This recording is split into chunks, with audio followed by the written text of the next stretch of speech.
The crystalline ships of the hegemony appeared without warning, their translucent hulls refracting sunlight into prismatic displays across Earth's skies. Within hours, they had positioned themselves over every major capital, a silent demonstration of coordination that impressed even hardened military analysts. Captain Maya Chen watched from the United Nations headquarters as diplomats and officials rushed to prepare for first contact. As Earth's newly appointed chief negotiator, selected for her unparalleled record in international crisis resolution, she felt the weight of humanity's future pressing down on her shoulders. "Captain Chen," General Harrington said, approaching with a tablet displaying the hegemony's first communication. "They're requesting a face-to-face meeting. Today." Maya scanned the message, noting its flawless syntax. "They've been studying us for some time then. Apparently. The linguistic team is having kittens over how perfect their English is." 3 hours later, Maya stood in the hastily repurposed General Assembly Hall, watching as Ambassador Kvorth materialized on the platform. The alien's iridescent exoskeleton caught the light, throwing delicate patterns across the walls. 4 arms emerged from beneath a ceremonial cloak, each ending in 7-fingered hands that moved with hypnotic precision. "We come." The translator device at Kvorth's throat vibrated, bearing gifts of knowledge and technology, seeking peaceful partnership with your promising species. Holographic displays sprang to life around the alien, showing gleaming cities, interstellar ships, and medical technologies beyond human comprehension. Gasps echoed through the assembly as Kvorth displayed a cure for Alzheimer's disease, a token of our sincerity. The world rejoiced. News outlets celebrated humanity's entry into a galactic community. Stock markets soared as corporations positioned themselves for alien technology transfers. Only Maya noticed Kvorth's eyes, compound structures that reflected rather than revealed, tracking the human reactions with calculating precision. After the public ceremony, Maya was escorted to a private meeting room with Kvorth and a small contingent of hegemony officials. As aides distributed preliminary treaty documents, Maya caught a flicker of movement at Kvorth's translator. The device briefly emitted a series of clicks and whistles, the alien's native language, before resuming English output. In that unguarded moment, Maya heard, "These primitives will fetch excellent prices in the Outer Rim." She froze, maintaining her diplomatic smile while cold realization washed over her. When she casually asked about a particular clause regarding resource extraction rights buried in the appendices, Kvorth's movements subtly shifted from fluid to rigid. "A standard formality," the alien dismissed. "Hardly worth your attention when we're offering medical miracles." That evening, Maya presented her concerns to the Security Council. "They're hiding something." The translation slipped, the buried clauses. "Something isn't right." "Captain Chen," the Secretary General said sternly, "dozens of terminal cancer patients are already showing improvement from hegemony treatments. Perhaps your suspicions are overenthusiastic." Later, Maya received a private communication. Her security clearance was being temporarily adjusted, pending a psychological evaluation. Returning to her apartment that night, Maya immediately sensed something was wrong. The air smelled different. Her security system showed no breaches, but the faint impression on her sofa cushion suggested someone had been sitting there recently. In her bathroom, written in condensation on her mirror, "They're watching. Meet me at the abandoned lunar observatory. E." As she packed a small bag, Maya glimpsed movement outside her window, a hovering shape that didn't match any terrestrial drone configuration. She slipped out through the service entrance, already calculating her odds of reaching the lunar shuttle without being detected. The smile behind the mask had slipped, and Maya had seen what lay beneath. The abandoned lunar observatory stood like a skeletal monument to humanity's earlier space ambitions, its domed ceiling partially collapsed from years of micrometeor impacts. Maya landed her borrowed maintenance shuttle a kilometer away, approaching on foot to avoid detection. Her diplomatic credentials had gotten her through most security checkpoints, but she knew her unauthorized departure would soon be noticed. Inside the observatory's main chamber, shadows shifted. Captain Chen, a tall man with close-cropped hair and intense eyes, stepped forward. Dr. Elijah Okafor, thank you for coming. You broke into my apartment, Maya said, her hand hovering near the stunner concealed beneath her jacket. A necessary risk. The hegemony has compromised most digital communications channels. Elijah led her deeper into the facility, to a makeshift laboratory hidden beneath the main floor. I'm a xenobiologist with the Pan-African Space Agency. 3 weeks ago, I was granted access to preliminary scans the hegemony performed on human volunteers. He activated a holographic display showing comparative neural patterns. These are human brain scans. And these, he swiped to a new image, are from what the hegemony calls domesticated support species from their central worlds. Maya studied the images, noticing the similarities. They're nearly identical in structure. Exactly. Their medical gifts contain compounds that subtly alter neural pathways, making subjects more suggestible, less capable of resistance. Elijah's voice tightened. They'd done this before, Captain. We're not their first conquest. Why hasn't anyone else noticed this? Those who have. Elijah's expression darkened. 3 of my colleagues died in accidents last week. Another disappeared entirely. A muffled alarm sounded from Elijah's equipment. We need to move. Now. He led Maya through a service tunnel to an observation platform overlooking the lunar mare. There, he handed her a specialized set of binoculars. Look at the dark side approach vector, 30 degrees above the horizon. Maya adjusted the focus, then gasped. A massive hegemony vessel, at least 3 times larger than their diplomatic ships, moved silently into lunar orbit. As it aligned with the mothership, massive bay doors opened on both vessels. The binoculars' enhancement revealed thousands of container-like structures being transferred between ships. Magnify the containers, Elijah instructed grimly. Maya adjusted the settings and felt her blood run cold. Inside the transparent cases were creatures, some humanoid, others utterly alien, all in various states of sedation. They're not traded goods, Elijah whispered. They're livestock. As Maya documented the transfer with the binoculars recording function, a piercing blue light suddenly swept across the observation platform. Hegemony security drones, insectoid machines with glowing sensors, rose from below the horizon, scanning methodically. They've detected our equipment signatures, Elijah hissed, pulling Maya back into the tunnel. We have 90 seconds before they pinpoint our location. They sprinted through the abandoned facility, the whine of approaching drones growing louder. As they reached the exit nearest Maya's shuttle, laser fire sliced through the air, cutting off their escape route. 3 drones converged on their position, weapons charging for a lethal strike. Suddenly, the drones exploded in rapid succession. A figure in chameleon armor materialized from the lunar dust. Captain Chen, Dr. Okafor, this way, quickly. Inside a concealed bunker a half-kilometer away, Colonel Wei Sheng of Earth's Unified Defense Force removed his helmet. We've been monitoring hegemony movements since they arrived. My unit has remained skeptical of their intentions. They're cattle traders, Maya said flatly. And we're the next herd. Wade nodded grimly. The political leadership is compromised. Too many have received personal health treatments from our visitors. We're on our own.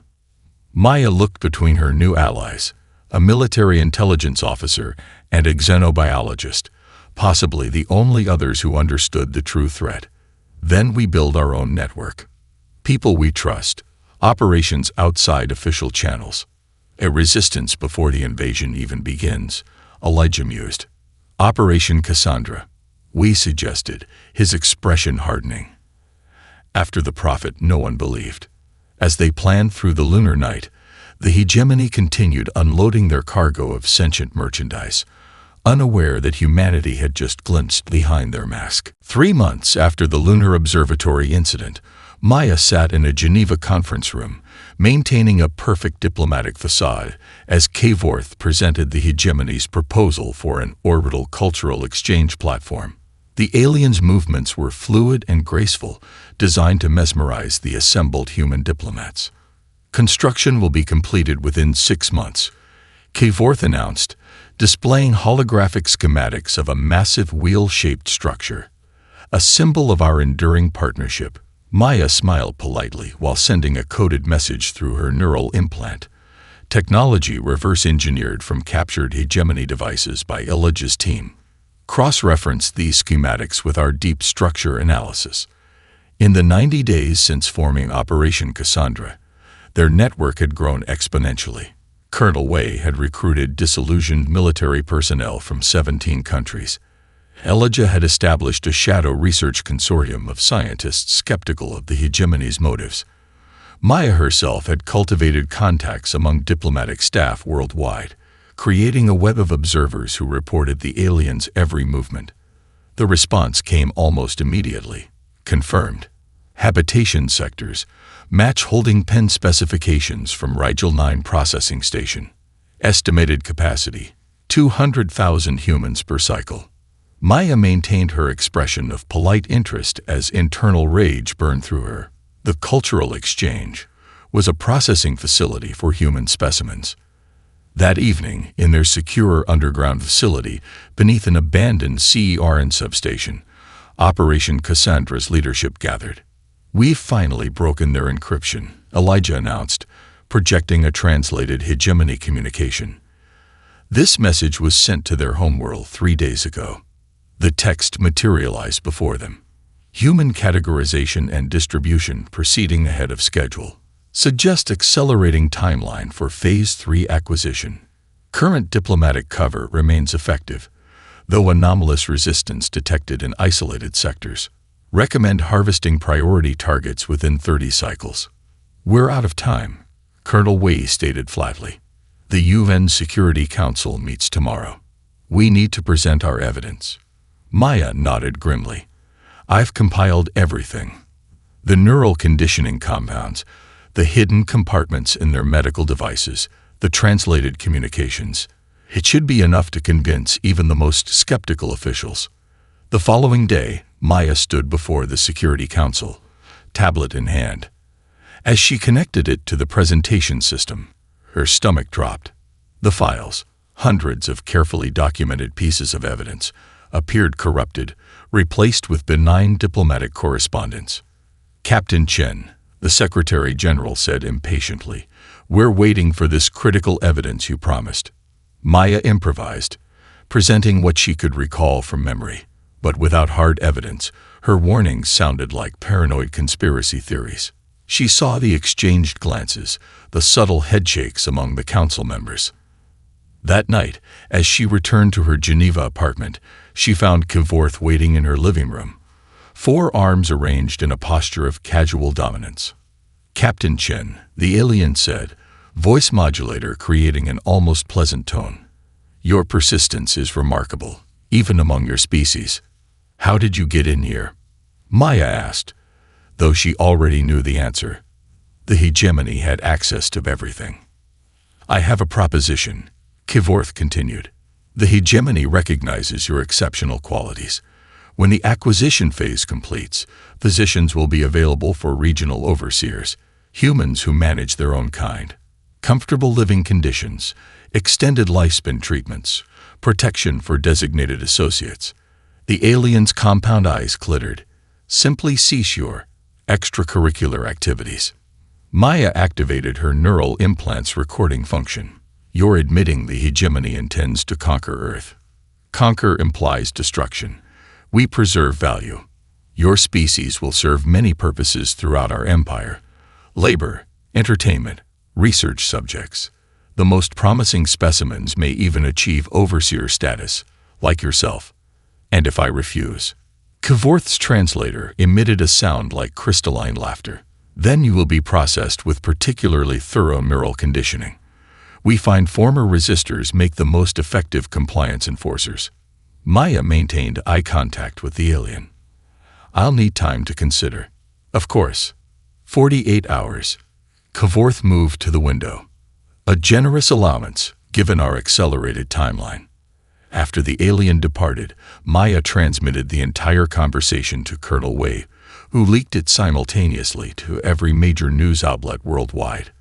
The recording, an alien representative explicitly detailing plans to enslave humanity, shattered the hegemony's carefully constructed public image overnight. As protests erupted worldwide, Elijah contacted Maya with a breakthrough. The neural technology works both ways. We'd reversed the compliance compounds to enhance human cognitive function instead of suppressing it. A house of cards was beginning to collapse. The hegemony categorically denies these fabricated allegations, the alien spokesperson announced to the assembled press. The recording has clearly been manipulated by elements seeking to undermine our beneficial partnership. Maya watched the broadcast from Operation Cassandra's new headquarters, a repurposed Cold War bunker beneath the Swiss Alps. Kvorth's denial was expected. What surprised her was how many human officials still defended the aliens, despite irrefutable evidence of their true intentions. Neural conditioning is more extensive than we anticipated. Elijah noted, studying brain scans of diplomatic personnel who had received hegemony health treatments. The affected individuals literally cannot process information contradicting their implanted directives. Colonel Wei entered, his expression grim but determined. Infiltration of the orbital platform is proceeding. Our operatives have successfully altered approximately 40% of the control systems without detection. For the past month, Operation Cassandra had shifted from information gathering to active resistance, using Elijah's cognitive enhancers, derived from reversed hegemony technology. Key scientists and military personnel were developing countermeasures at an unprecedented pace. What would normally take years of research was being accomplished in days. The hegemony's making their next move, Maya said, indicating a diplomatic communique. They're requesting human cultural ambassadors to visit their homeworld, starting with political and military leaders. We snorted. The first harvest. Exactly. But it gives us an opportunity. Maya activated the holographic display, showing their global network. While I publicly lead increasingly contentious negotiations, we accelerate our preparations. The hegemony believes they're still controlling the narrative, but that advantage is about to expire. 3 weeks later, Maya sat across from Kvorth in the United Nations' newly constructed interspecies dialogue chamber. Cameras broadcast the session worldwide. A hegemony concession intended to demonstrate transparency while their neural technology supposedly prevented human representatives from raising uncomfortable questions. Kvorth pushed the final treaty across the table, its crystalline data storage catching the light. This historic agreement will usher in a new era of prosperity for humanity. Maya picked up the document, studying it with deliberate slowness.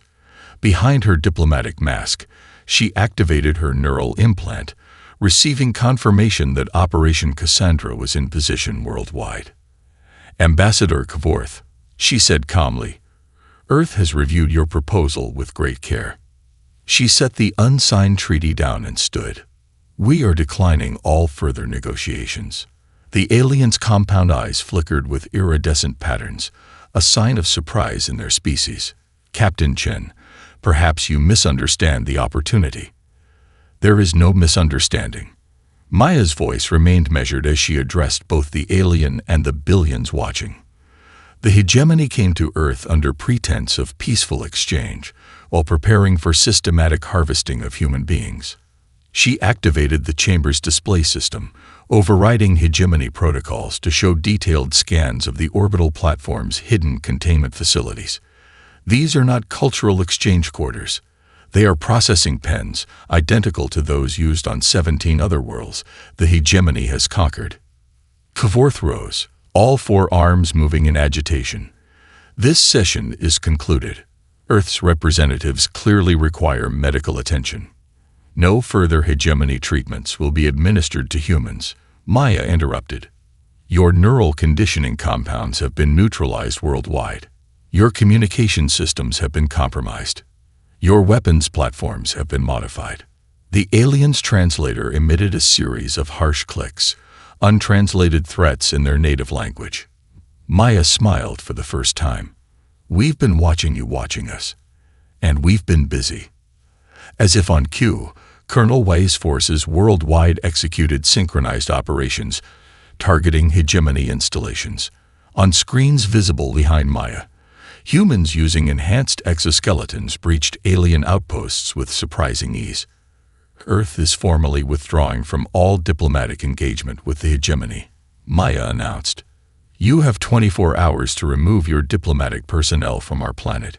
Kvorth's upper limbs made a slashing gesture. "You primitive creatures have no concept of what you're challenging.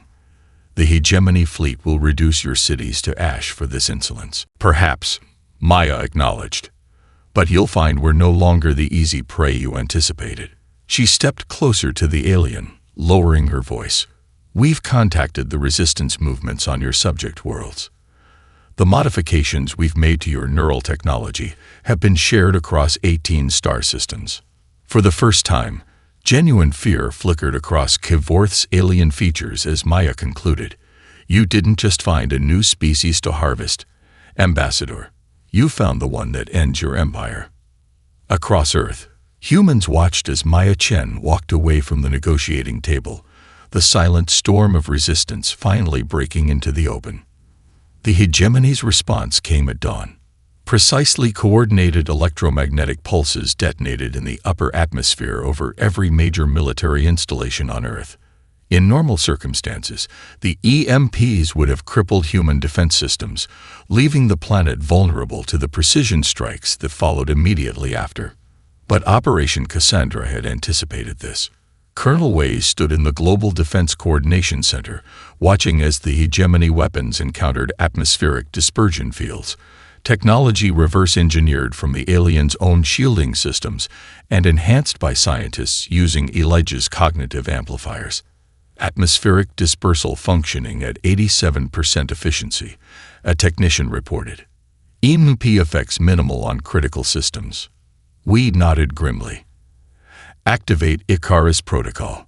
Throughout Earth's orbit, hundreds of what the hegemony had dismissed as debris, defunct satellites, and space junk, suddenly powered up. These stealth platforms, quietly modified over the past months, locked onto the alien vessels entering Earth's atmosphere. Targeting systems online, another operator confirmed. Hegemony ships experiencing navigation disruption. On the main display, red icons representing alien craft began moving erratically as their precision targeting systems failed under electronic assault from the orbital countermeasures.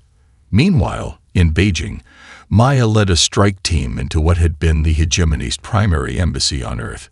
Using schematics provided by their intelligence network, they bypassed security measures and breached the central command chamber, where several high-ranking hegemony officials remained. "This facility is now under Earth control," Maya announced as her team secured the aliens. "Your cooperation will determine your treatment." The hegemony sub-administrator's translation device emitted sounds of disbelief. "Impossible. Our defenses were designed to repel conventional forces," Maya interrupted. "We are no longer conventional." Across the planet, similar operations unfolded as humans equipped with enhanced neural interfaces and reverse-engineered hegemony technology captured key alien installations.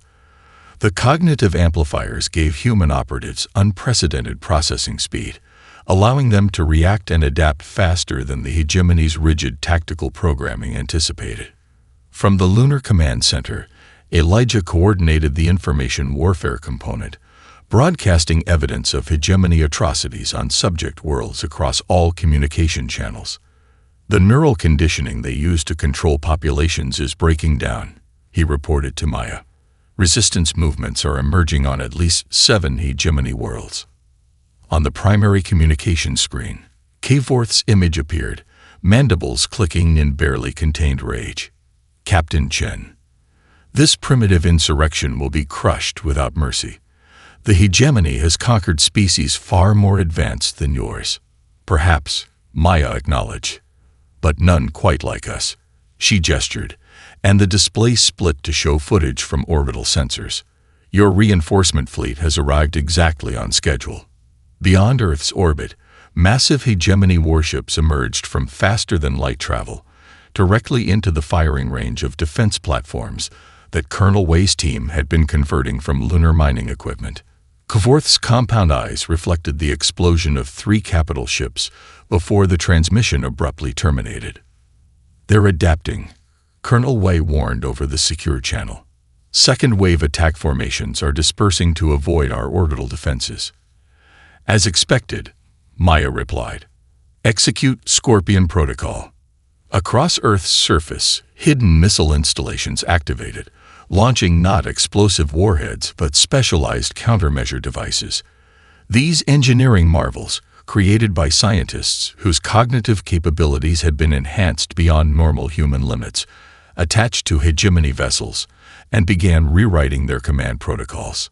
In orbit, alien ships suddenly turned their weapons on each other, command systems compromised by human-designed viral code. The hegemony has never encountered an adversary who turned their own technology against them so effectively, Elijah observed. Their entire tactical approach assumes technological superiority. A fatal assumption, Maya responded, watching as the invasion force descended into chaos. But victory came with a price. Several hegemony vessels, recognizing they were compromised, initiated self-destruction protocols while in low orbit. The resulting debris rained down on population centers, despite the best efforts of defense systems to intercept it all. In the aftermath, as casualty reports flooded in, Maya surveyed the damaged Beijing skyline from the captured embassy. Thousands had died in the first counterattack. A tragedy, but far fewer than the billions who would have been processed had the hegemony's plan succeeded. Her neural implant signaled an incoming transmission from Operation Cassandra's Deep Space Monitoring Array. The message was simple but chilling. Massive energy signatures consistent with an entire hegemony battle fleet had been detected, approaching from the direction of their home system. "They're coming in force," Colonel Wei confirmed. This was just the vanguard. Maya's expression hardened as she looked to the stars. "Then we'll be ready." The Scorpion had stung, but the battle had only just begun. The hegemony subjugator forces arrived in atmospheric drop pods that screamed through Earth's skies like artificial meteors. Designed to bypass conventional defenses, these elite shock troops established 3 primary beachheads: the Amazon basin, the Siberian taiga, and the Australian outback, remote regions where they could build strength before striking population centers. In Operation Cassandra's Alpine headquarters, Colonel Wei studied tactical displays showing the alien deployment patterns. "Textbook invasion procedure," he noted. "The subjugators are genetically engineered for combat across various environments. They'll establish forward bases, then launch synchronized attacks on major cities." Maya nodded grimly. "How long until they're operational?" 48 hours, best estimate. "Then we have 48 hours to implement the Ghost strategy." The Ghost strategy, as Wei had named it, was counterintuitive. Instead of confronting the subjugators directly, human forces would appear weak, disorganized, and vulnerable, while setting elaborate traps. In the Amazon, Subjugator Commander Korthak supervised the deployment of molecular disassemblers, weapons designed to break down organic matter into component parts for efficient processing. The massive insectoid alien surveyed the jungle clearing with compound eyes that missed nothing, except the microscopic sensors embedded in the vegetation around the perimeter. "Primary weapons array at 60% functionality," reported a subordinate. "Resistance forecast. Minimal." Korthax clicked in satisfaction.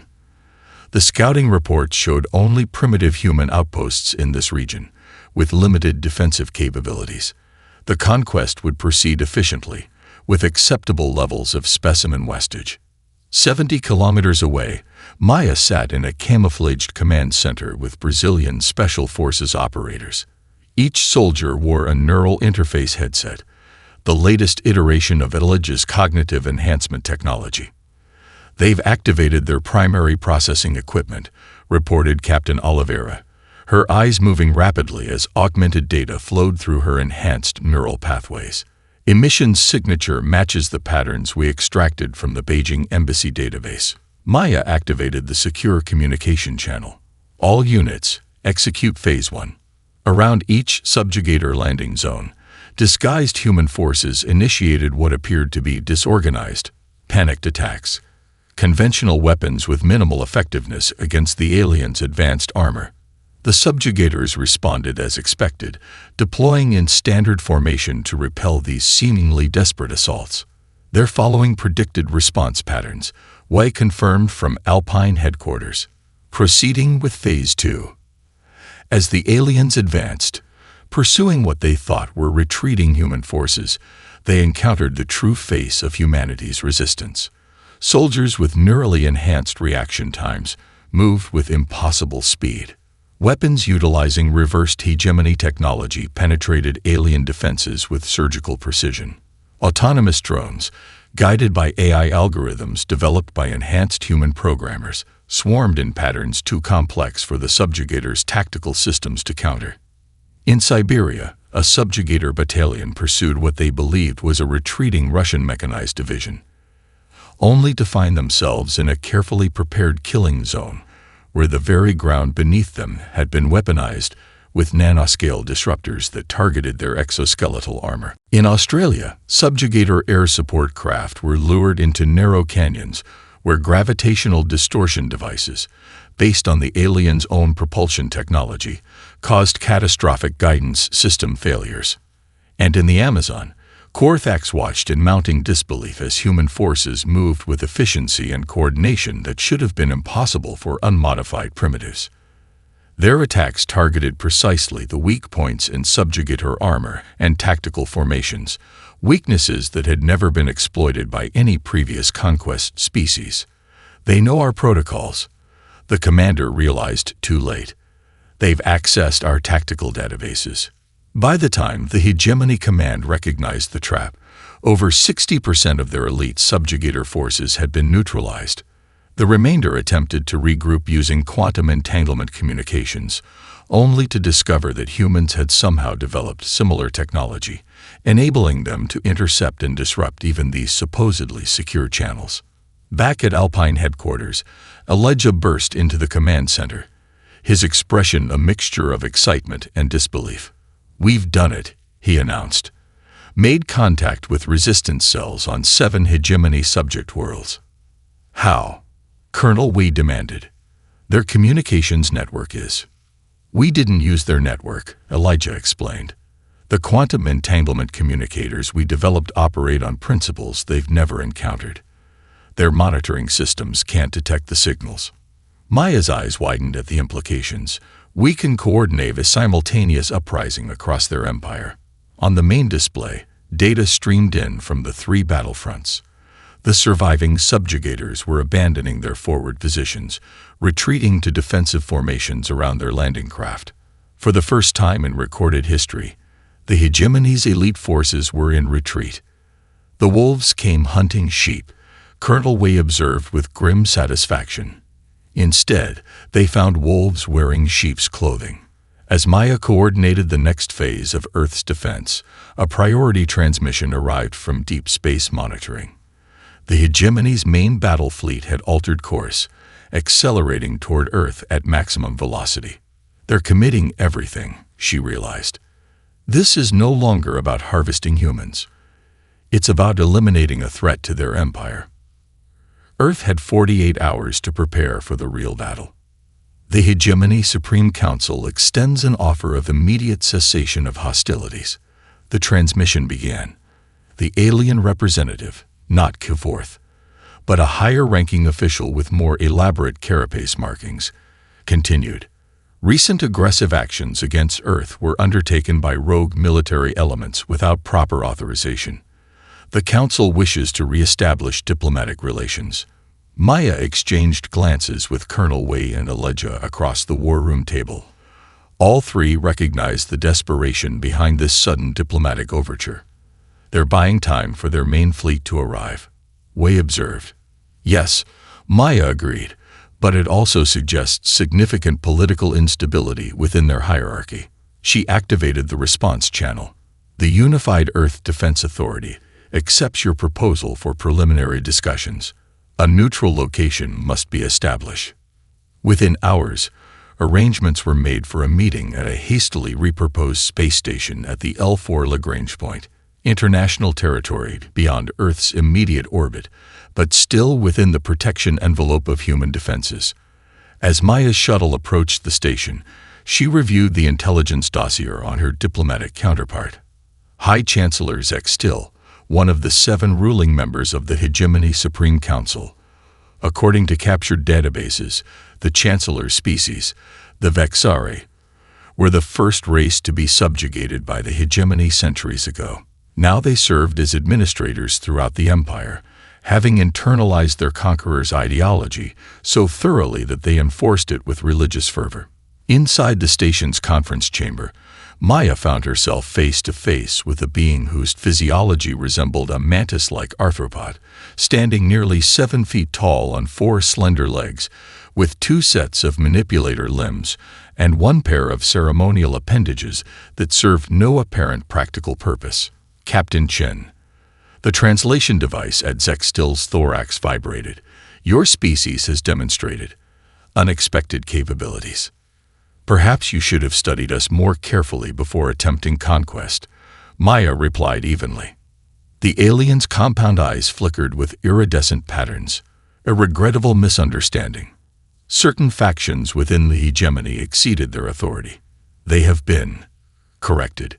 Maya allowed herself a thin smile. Just as factions exceeded their authority on the 17 other worlds you've harvested. The Arcturians, the Proxima colonists, the Tausicians, all victims of misunderstandings. The alien's posture stiffened. You've accessed classified historical archives. We've done more than that. Maya projected holographic data showing resistance movements emerging across hegemony space. Your neural control systems are failing on 7 subject worlds simultaneously.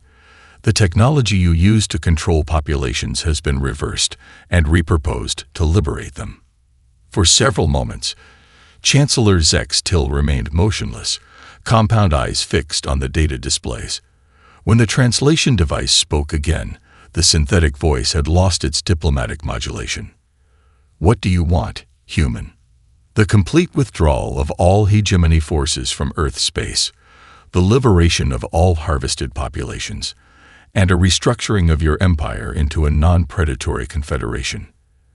Zek Still's translator emitted a sound like brittle laughter. Impossible demands. The hegemony has existed for millennia. Our entire economic structure depends on the resource acquisition you call harvesting. Then your empire will collapse. Maya stated simply. We've already shared our neural liberation technology with resistance movements across your territory. This isn't a negotiation, Chancellor. It's a courtesy notification. The alien's upper limbs made a complex gesture that Maya's cultural database identified as indicating reluctant consideration. Perhaps, accommodations could be reached. Limited autonomy for certain worlds. Reduced harvesting quotas. No more harvesting, Maya interrupted. No more neural conditioning. No more subjugation. You would destroy a civilization thousands of years old. We would transform it into something better. As the negotiations continued, Maya received an urgent communication from Elijah. Breakthrough discovery. Need you back immediately. She cut the diplomatic session short, promising to return the following day with detailed transition proposals, a delay tactic to give Earth forces more preparation time before the hegemony fleet arrived. Back at the Alpine headquarters, Elijah's lab was a flurry of activity. Holographic displays showed genetic comparisons, archaeological data, and stellar cartography. We've been analyzing hegemony biological records, Elijah explained breathlessly. They're different subject species. They're not naturally evolved. They were genetically modified from a common ancestor race. He projected an image of ancient DNA structures. And that ancestor species bears remarkable similarities to these, human fossils from approximately 200,000 years ago. Maya stared at the comparison data, the implications staggering. You're saying We're distant genetic cousins, Elijah confirmed. The evidence suggests a common origin species that diverged through both natural evolution and artificial modification. The hegemony isn't just an alien empire. It's built on branches of humanity that left Earth or were taken from it eons ago. Colonel Wei studied the data with narrowed eyes. Which means we're not just fighting oppressors. We're fighting family, Maya finished. Distant, changed, but connected to us.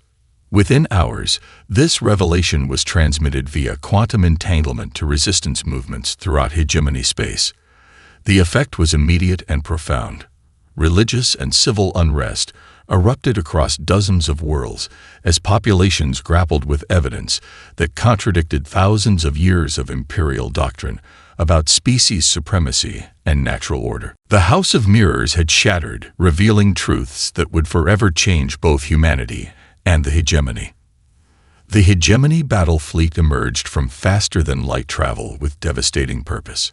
300 capital ships, thousands of support craft, and planet-killer weapons that had erased civilizations from existence, all directed at a single target, Earth. No more negotiations, High Admiral Kavorth transmitted, having assumed direct command after the diplomatic mission's failure. The human contagion will be expunged. In Operation Cassandra's command center, Colonel Wei assessed their strategic position with brutal honesty. Our defensive systems can intercept perhaps 60% of their fleet. The rest will break through. Maya nodded grimly. Then we proceed with Phoenix Protocol. The protocol, named after the mythical bird reborn from fire, was a gamble of unprecedented scale. While Earth's enhanced defense systems engaged the hegemony fleet, specialized transmission packets would be sent through the quantum entanglement network to activate dormant programs throughout the enemy empire. As the space battle erupted in Earth orbit, most of humanity watched in horror as alien weapons of unimaginable power descended toward their planet. The Lunar Defense Network intercepted dozens of planet-killer missiles, but one penetrated the defensive screen, striking the Atlantic Ocean. The impact created tsunamis hundreds of feet high that devastated coastal cities across 4 continents. Millions perished in minutes as walls of water obliterated everything in their path. From his flagship, Admiral Kavorth observed the devastation with cold satisfaction. Transmit our terms. Immediate and unconditional planetary surrender, or we launch the remaining planet killers.